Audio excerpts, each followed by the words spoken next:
All right, what's up, everybody? It is February 17th, and let's go ahead and dive in to the Art of War, chapter 7, verse 16. Whether to concentrate or to divide your troops must be decided by circumstances. Verse 17.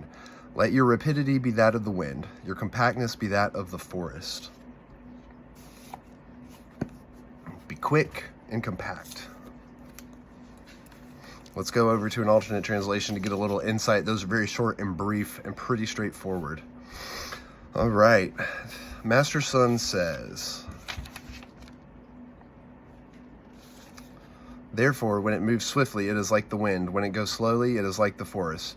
It is rapacious as fire, immovable as mountains. Li Kuan says, it is swift as the wind, in that it comes without a trace and withdraws like lightning. It is like a forest in that it is orderly.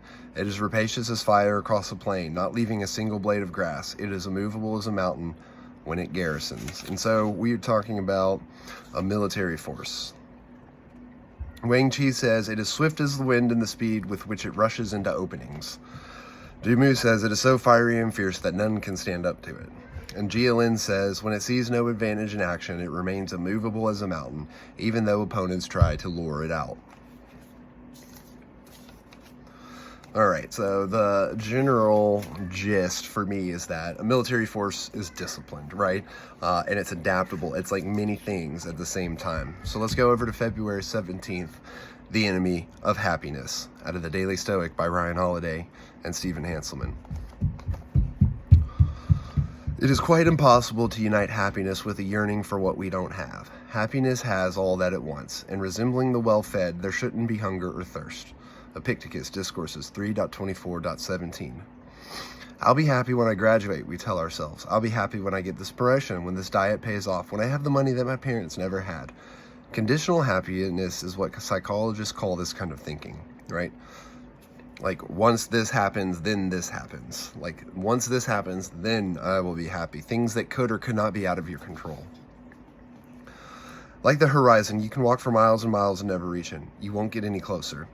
Eagerly anticipating some future event, passionately imagining something you desire, looking forward to some happy scenario, as pleasurable as these activities might seem, they ruin your chance at happiness here and now. Locate that yearning for more, better someday, and see it for what it is, the enemy of your contentment right now, in the moment. Choose it or your happiness. As Epictetus says, the two are not compatible, right? They're mutually exclusive.